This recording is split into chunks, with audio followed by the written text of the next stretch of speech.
to the show, The Influencer Talks. We always talk about crime in our society, whether at a national level or a state level, or even at the local level where we stay. There are numerous reasons for the crime to happen in the society. It could be circumstantial or certain kind of mindset or emotional outbreaks. Today, I have invited Mrs. Anuja Trehan Kapoor, renowned criminal psychologist, advocate, and one of the most vocal social activists, to talk about crime psychology and to know what should be done at individual level or at the level of the society to understand crime, to understand criminals, and how could we control them. Anuja ji, welcome to the show, The Influencer Talks. A very, very warm welcome to all the audience who are present. And Atulji, thank you so much for inviting me to your elite platform, the Pleasure is all Influencer Talk. mine. Pleasure is all mine. I'm so happy to be a part of you and to get connected with the like-minded people who also want the society to be more safe and sound.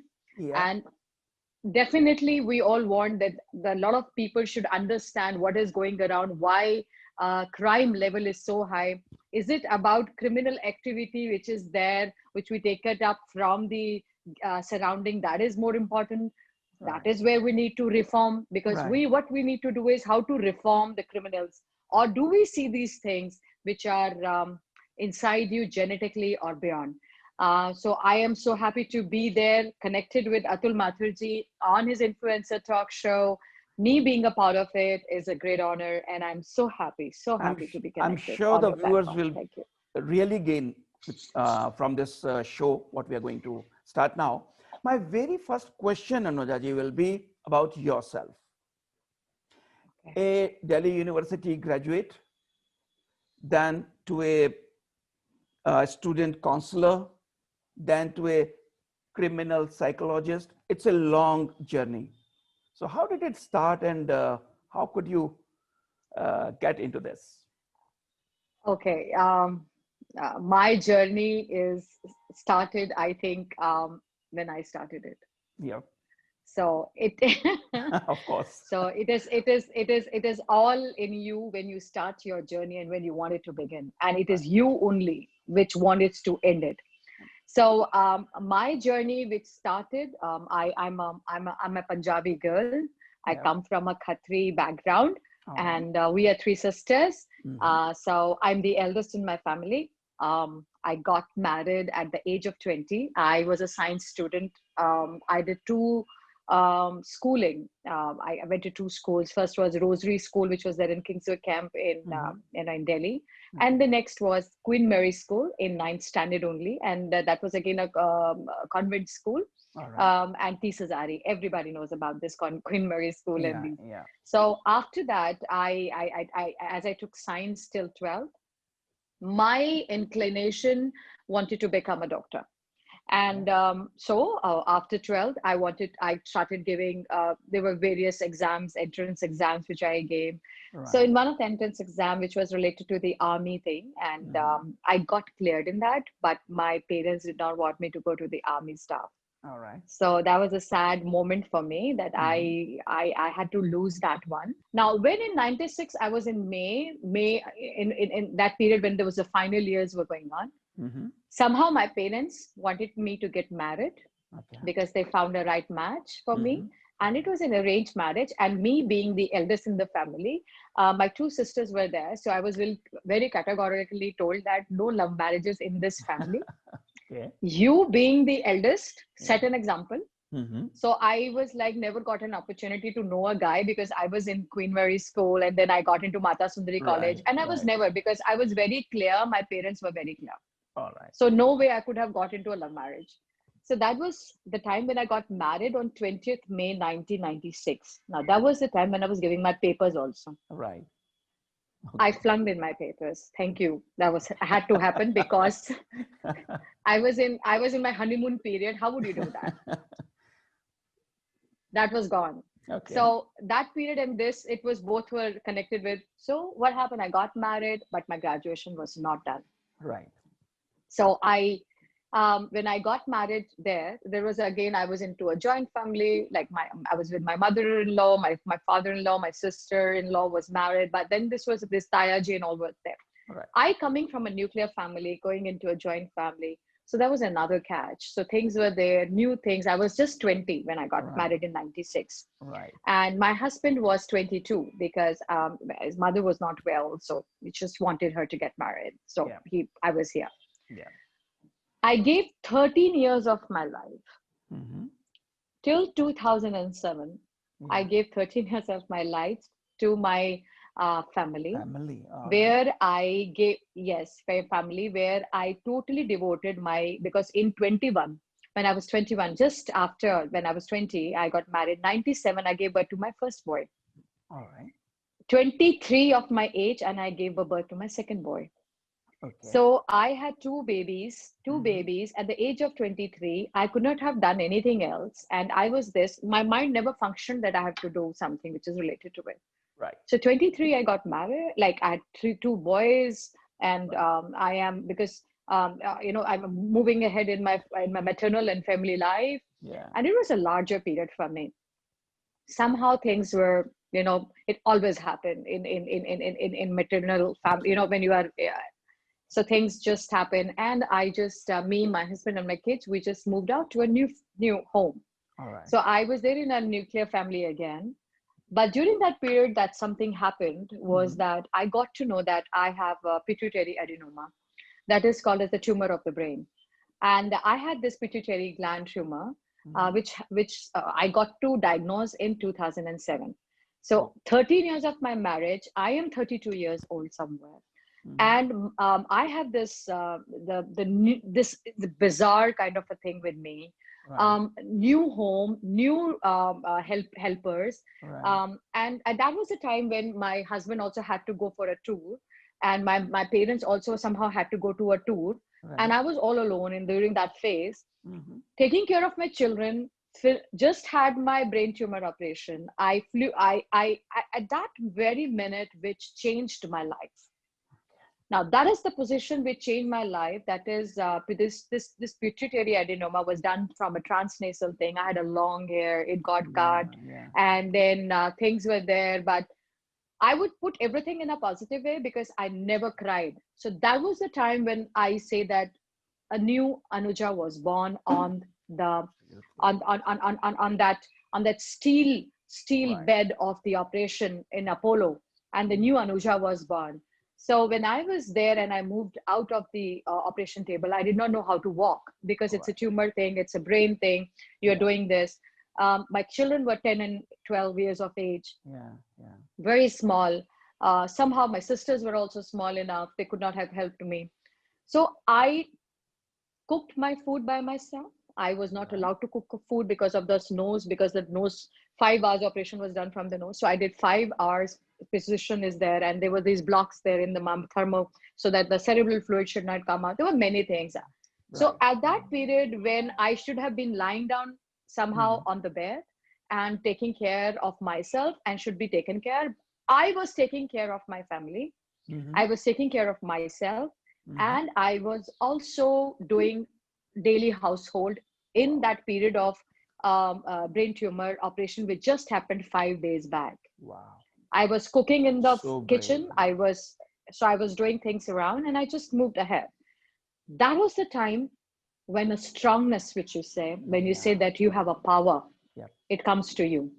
It Right. only comes to you when you want it to come it to you, when you feel that it's me Absolutely. now and Yeah. nobody else. Very true. So that period, that is the period when I realized that Anuja, you are not going to die on the bed. Right. That is the period when I realized people will not see me like this. Yep. They will see a new Anuja. And Mm-hmm. that was the time when a new Anuja was born. Wow. And I started studying also in that phase. Mm-hmm. I completed my graduation after 13 years, after brain tumor. I wrote it to Dean. Right. And in 2007, December 2007, I went to Philadelphia and I took Cyber Night. At that time, it was not there in India. So I went to Yes. Cyberknife. I took Cyberknife.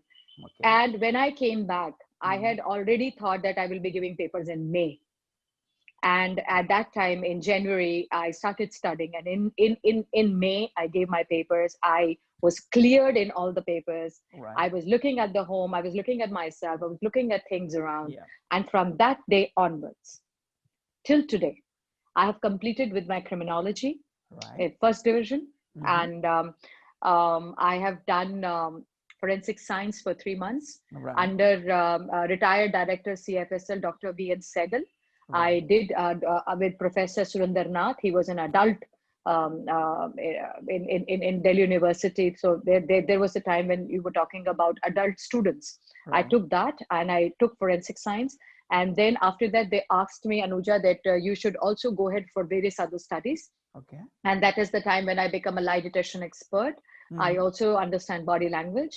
And apart from this, I did my victimology from Tokugawa University, Japan, Right. from DL,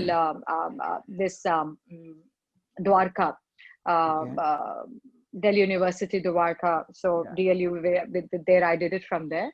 Right. And I also did, there was a time in the last, in 2015, I Mhm. also wanted, because when I was meeting with all of these patients and victims Yeah. of mine, I wanted to bring closure to their families. And there was a time in 2015, I finished with my law. And in 2016, I gave BCI paper, Bar Council of India, and Right. I became an advocate. And that advocate now that I have, I'm happy that I worked with Geeta Mittal ma'am. Okay. She was an active and former Chief Justice of Delhi. Right. And now she is with Jammu and Kashmir. She's a acting Chief Justice there. Right. And Chief Justice of India, Deepak Mishra sir, G. Wow. Justice Lokur. I have worked with acid attack victims. I'm a lawyer of domestic violence Right. victims, Mhm. male or female, doesn't matter. I do criminal law. I do TPA Act, that is Transfer of Property Act, so civil areas. All right. I am been into this whole of this profession of mine. I never call it as a business because it is not a business. All right. It is very much clearly it should be taken up as a profession because it gives you a growth. Right. And this is very much my history for now. And then Mhm. I'm an executive board member Yeah. in South Korea, and I'm representing India I'm the founder executive board member. So Mhm. I'm representing India related to acid attack or whatever. So victimology, I am working with VSA, Yeah. Victimology Society of Asia. And Mhm. I'm also an active member of WSA, that is World Society of Victimology, so WSV. So Okay. I'm a members outside India. I'm a keynote speaker, and Mhm. then I have already done 16, 17 TED talks. I am a All right. frequent speaker on TED talks. There are many more to go, so Right. I'll keep it Very. and various sessions I've done and Yeah. various webinars. And I'm so grateful that I have as I'm sitting in my office, so you can already see already. You have So the thing. Yeah. there is a wall of All fame and right. name and various awards, but I'm always humbled because I got this only because audience loved me. Yeah. My people understood what the profession I'm doing, Yeah. and they understood what I'm And you being had up the to and what it is that. absolutely you had the passion to do it. It was not, as you rightly Correct, said. correct, Yeah. Yeah. And it's an correct. exemplary story. You right from the beginning, you're getting married, and then after 13 years, you had this medical problem, and then you revive from the exemplary issue. Anujaji, my next question would be, what are the skills do you think which are necessary for becoming a criminal psychologist? Just be human Yeah. first. First thing is to understand what the pain the other victim goes to. All right. So understanding criminology through victimology, that is Mhm. very much important, Right. because I had an inclination towards victims. So I Absolutely. wanted to understand why criminals behave in such a particular fashion. Right. Because I was a psychologist, I understood human brain. So I wanted to understand how does a criminal mind is set up. Right. how and why a criminal works in a particular fashion, what the way they do. So because this was there in me, and I always believed in that, and as I told you, from my model town area, which is there in Northwest District. Right. DCP Vijay Singh has already given me that title of Honorary Special Police Officer, and I have a Northwest District under me. So Right. these were the areas when I was working on foot. I know and I understand why and how crime is happening. It is developing, it is not developing. What can be done to curtail it? What are the procedures? What are the things which should be done? Right. Why we need a reformation? Who can be reformed? Absolutely. Can some criminals be reformed? Or should the death penalty should be given or not? Is it a right way of an exemplary punishment? Can Juvenile Act, Justice JJ Act is good enough? Can the children be reformed? What is it that needs to be done that the government should be doing? What is it that government is not doing right now that is not allowing this thing to curtail or to combat? What is it that we are losing on that ground? So here I am. Yeah, but great, great. Economic downturn is generally considered to be triggering crime rate sometimes. And It's just a factor. it's just a It's just factor. one factor. Yes. Just one factor. Yeah. And for the last 8 to 10 months, you see, because of the coronavirus, there has been an economic downturn. People have lost their job, whether they were working for a construction site or they were in IT field or whatever.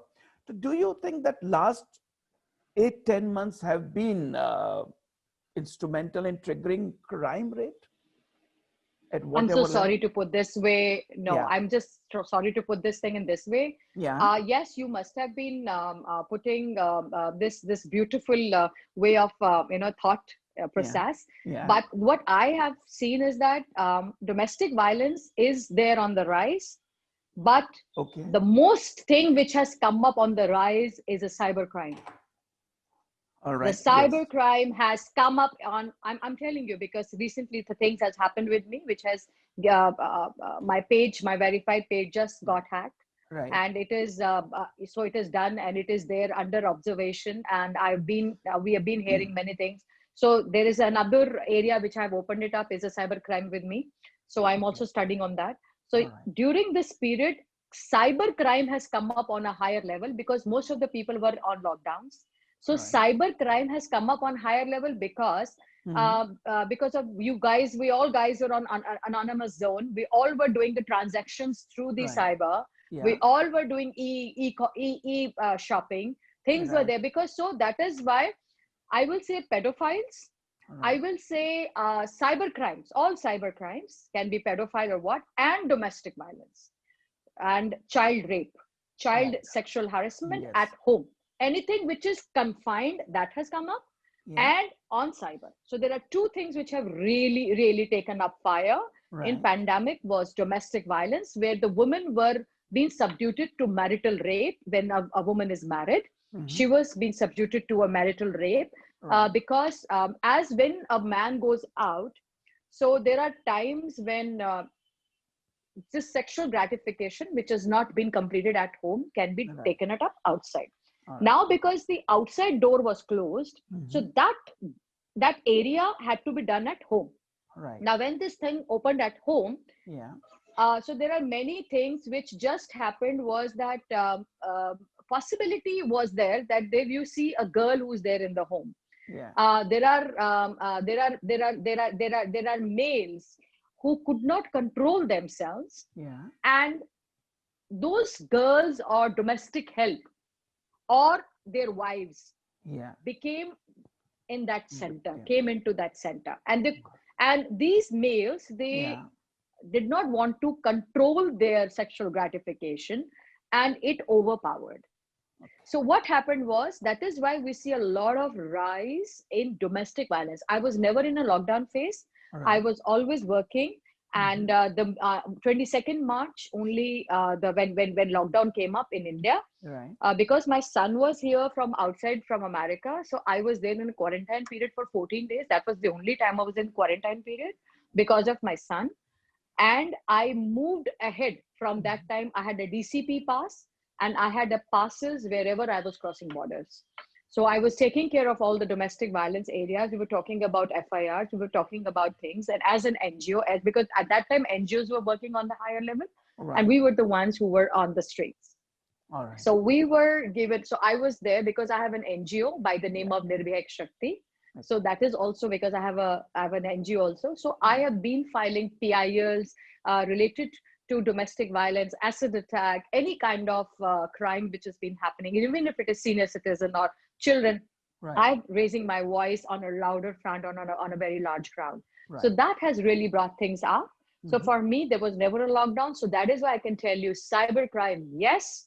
And domestic violence, yes. There were two crimes, rates which have really, really sprung up because we were at home.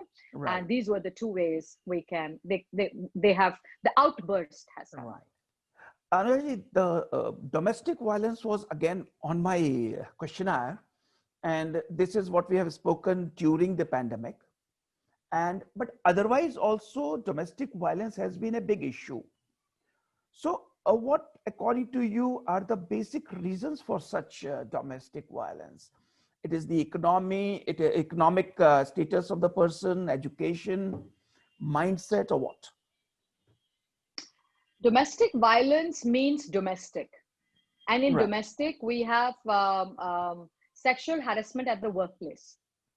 So if a helper who's working in the domestic areas, it's a sexual harassment at the workplace. Right. For her, it is a workplace. Absolutely. So we are putting two things. If there is a child which is involved, then we have a child POCSO law which will happen. Right. If there is a woman or the wife of the house has been involved, DV Act, cruelty and sexual harassment can come up, marital rape come up. Right. So what happens is that when we talk about the nature of a man, the nature of a man is sexual in nature.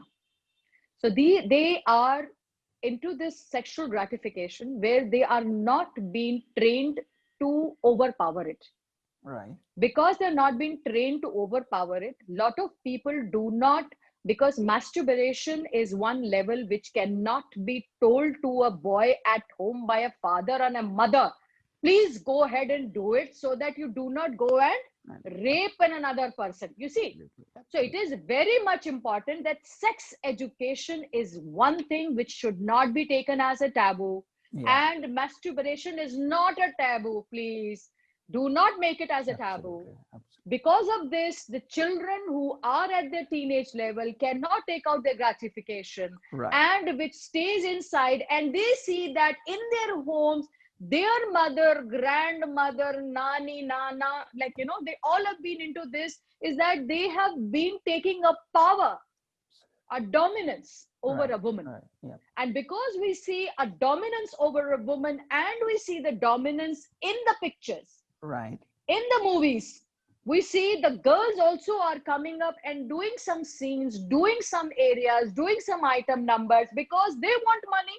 Moreover, they do it for name, fame. Moreover, it is like limelight areas. Absolutely. That is also there. So what happens is some particular kind of percentage of the women who do some kind of an item number or some kind of shows in movies, or even if a prostitution level is coming up, you cannot stereotype other women for that.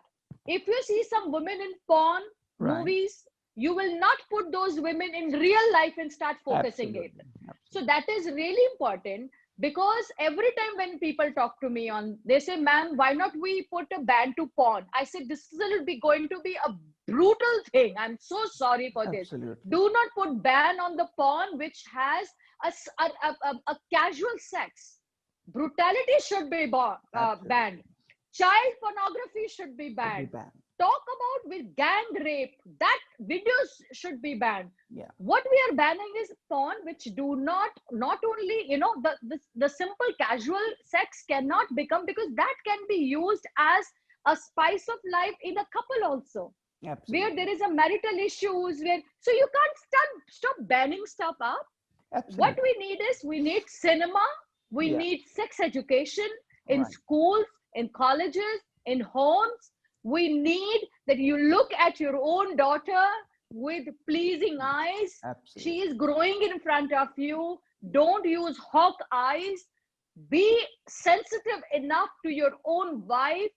If you cannot love the mother of the children will do the same in future.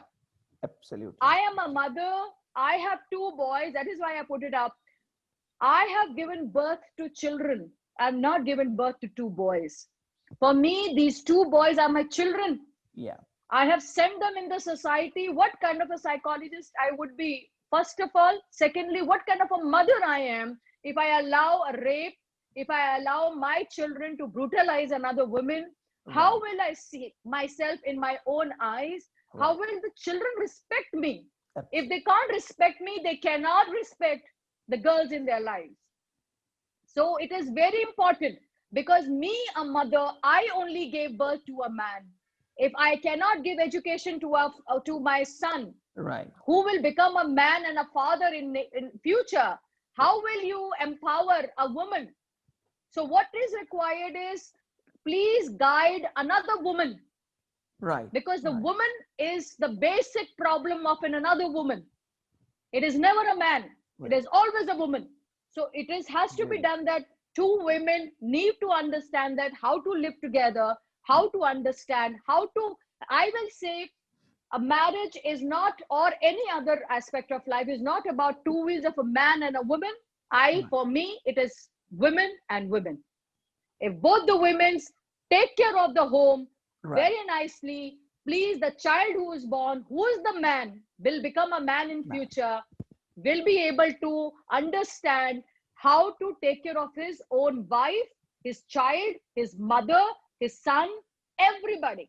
The father role is that the father goes out, he earns money, he's a bread earner. So when he comes back home and talk to the children, not male and not female, not a boy and not a girl. You come back, the father come back home, he should be able to tell the children, this is the way Hawkeyes move outside. This is the way you should do business. This is the way you should do investment. This is the way you should earn your bread. This is the way you should earn in stock market, in things area, political area. This is where men comes. I'm sorry, men does not earn the house. Men does not channelize the house. It is the women of the house who does that. Absolutely. So, tell me one thing, is the justice or the legal proceedings or even very harsh justices or punishments given, they generally, I see, they don't act as a deterrent. Why so? Why so? What the problem is? Yeah. The problem is we are looking into the punishments. Right. We're looking into punishments. Yep. The problem is, the minute we will start looking into the crime, the things will start coming up into that level. The minute we will start understanding that these are not the vote banks, the crime will start coming down. When we will understand that it is not an agenda for political parties to win their political elections, the women's safety will come on that priority. I think I'm able to make you understand what it is. Absolutely. These are the political agendas which cannot. Kashmir issue was an agenda. Can I have a glass? Yeah, the Kashmir issue was an agenda. Absolutely. The women's safety issue is an agenda. Senior citizen is an agenda. Education is an agenda. University is an agenda. So these are all agendas, you see. And when you talk about things, how will you compromise on it? How will you make policies if it is an agenda? If it is a business? Please go beyond this. Everything is not, the country is not only about making it as an agenda and how to understand how to go ahead in life. It is about how you compact things, how you channelize the whole perspective.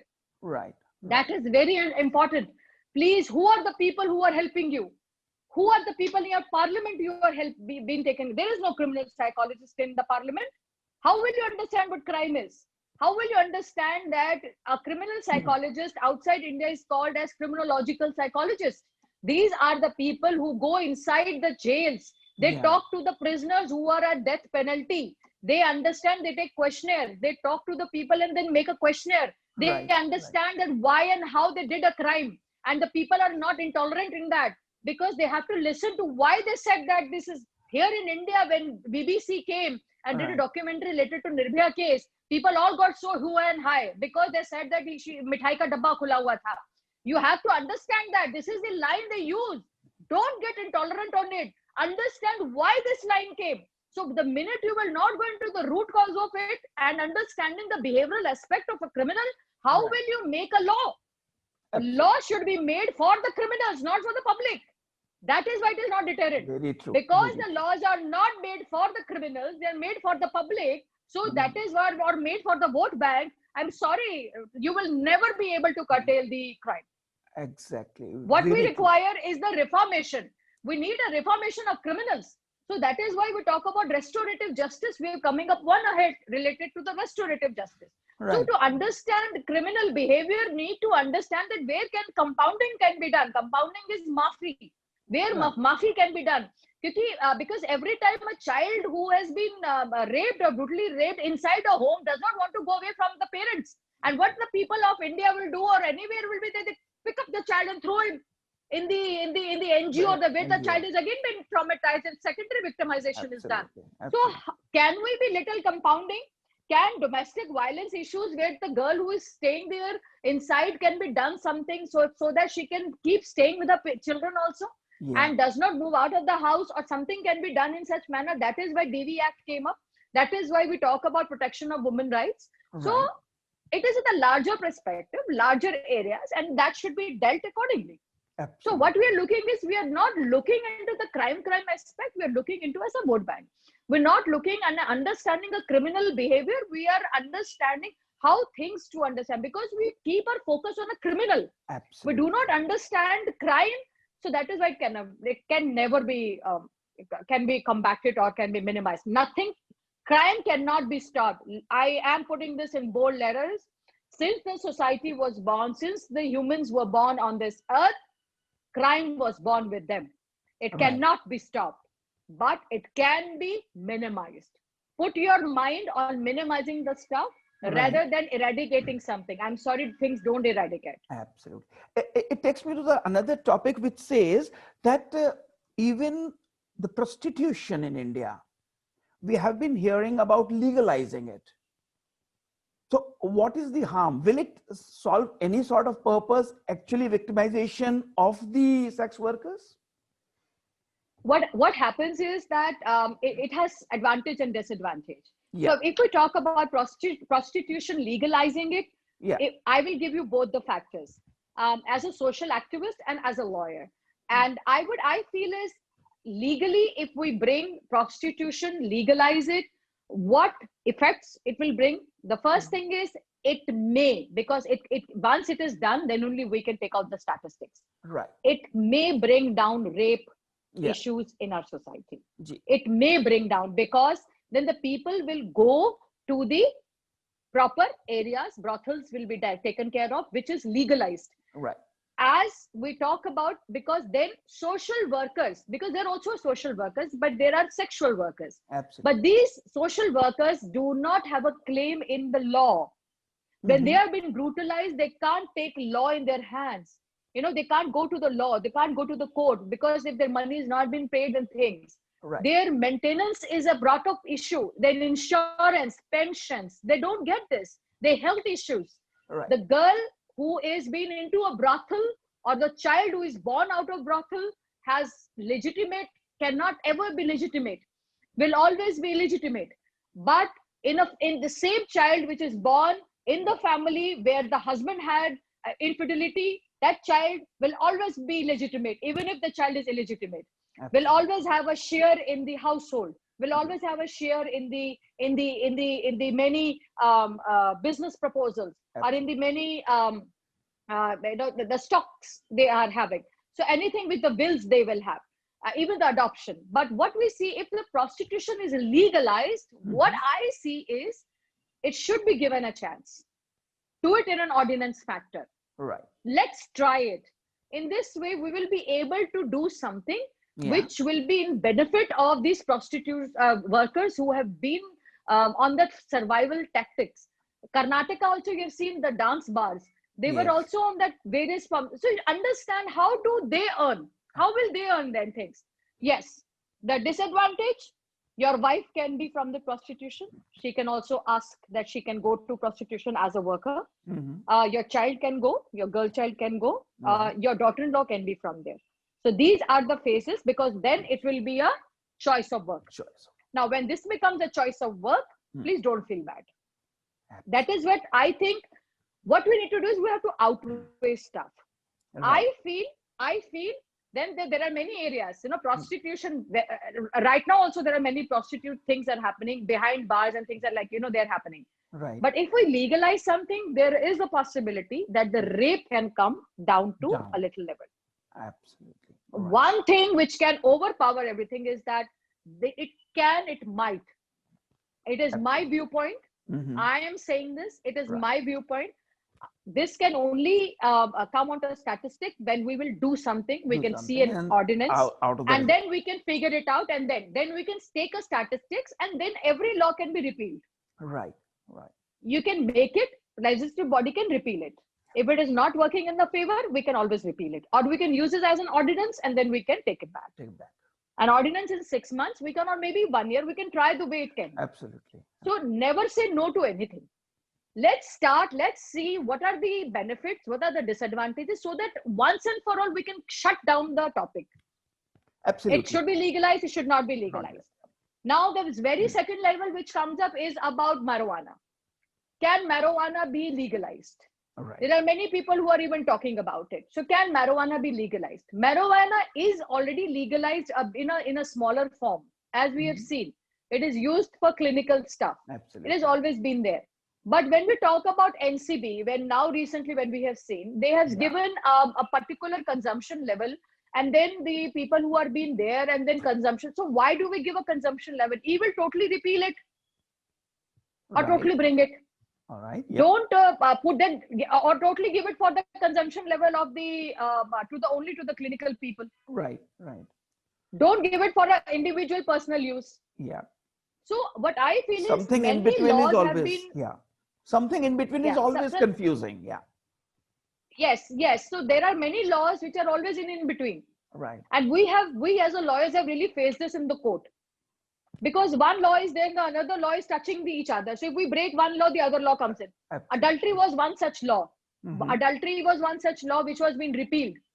Because adultery was not being used in a proper way. It was criminalizing. We criminalized because Chandrachud, sir, Justice Chandrachud very correctly said that if you are using adultery for the name and the chisel of the woman, she is not your chisel. You will allow a woman that she can have an affair or not. Why you will, and who you are. You cannot, you are a husband. It does not mean that if she's not satisfied, she can go out. You can go out, she can go out.